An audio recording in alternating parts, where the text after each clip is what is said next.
بسم اللہ الرحمن الرحیم۔ آج میں آپ کو ایک نئی کہانی سنانا چاہتا ہوں۔ ایک آدمی غریب آدمی تھا جس کی 2 کنال زمین تھی۔ اس نے زیور بیچ کر اپنے بڑے بیٹے کو سعودی عرب مزدوری کے لیے بھیجا۔ وہ بھی محنتی نکلا، اس نے پیسے کمائے، اپنے دوسرے بھائی کو بلایا، پھر دونوں نے مل کر کام کیا۔ اس نے تیسرے بھائی کو بلایا، پھر تینوں نے مل کر کام کیا، چوتھے کو بلایا، پھر 5ویں کو بلایا، اور 5 نے وہاں سعودی عرب میں مزدوری کے بعد تجارت شروع کر دی۔ اچھے خاصے متمول ہو گئے۔ پیچھے اپنے چھوٹے بھائی اور والد کو یہ ٹاسک دیا، جہاں بھی زمینیں فروخت ہوں وہ خریدتے رہیں، اور انہوں نے زمینیں خریدنا شروع کر دیں۔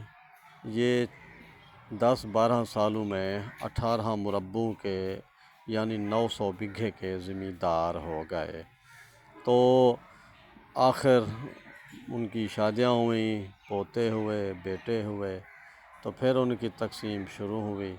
کاروبار میں ان کے بہت ساری دکانیں بھی ہو چلی تھیں، اور 3-4 پیٹرول پمپ بھی ہو گئے تھے۔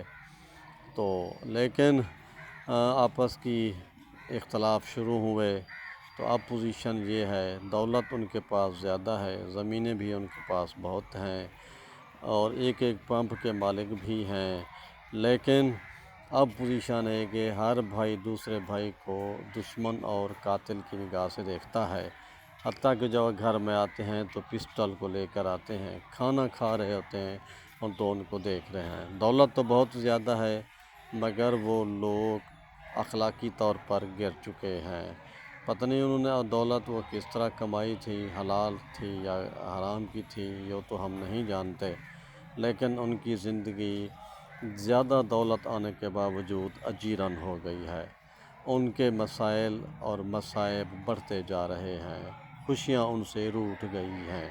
تو ہم یہی نتیجہ نکالتے ہیں کہ دولت حلال کی ہو، لیکن ایسی ہو جس سے اللہ تعالیٰ خوشیاں عطا فرمائے۔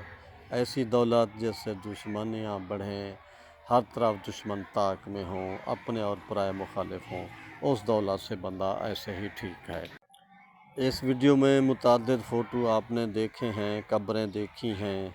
یہ وہ لوگ ہیں جنہوں نے جوانی میں، بڑھاپے میں یا مختلف زندگی کے مرحلے میں چند لمحات زندگی گزارے، چند ایام کی زندگی گزاری، آخر کار اس دنیا کو چھوڑ کر قبر کی طرف چلے گئے۔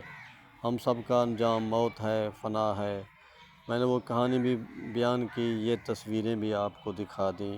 یہ دنیا عارضی ہے، لہٰذا ایک ہی پیغام ہے، پیار دی میں کو پیون سکھ، زخم کہنے سیمن سکھ، اپنی خاطر ہر دم جینے، میری خاطر جیون سکھ۔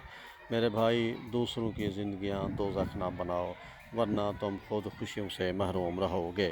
اسلام اور اخلاقیات کا تقاضا یہی ہے کہ ہم ہر وقت اللہ تعالیٰ کی اطاعت کریں، نبی پاک کی اطاعت کریں، اولو الامر محمد و آل محمد کی 14 معصوم کی اطاعت کریں۔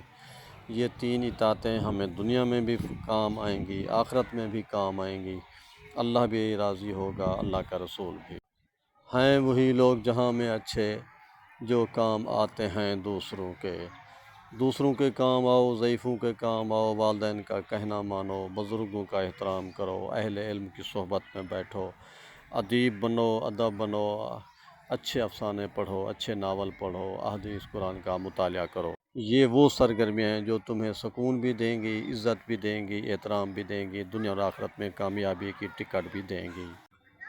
میرا چینل سبسکرائب کریں، جہاں آپ کو علم، ادب، اخلاق اور اچھی تعلیم ملتی ہے۔ آپ بھی سنیں، اپنے بچوں کو بھی سنائیں، فیض یاب ہوں۔ خدا حافظ، دل پر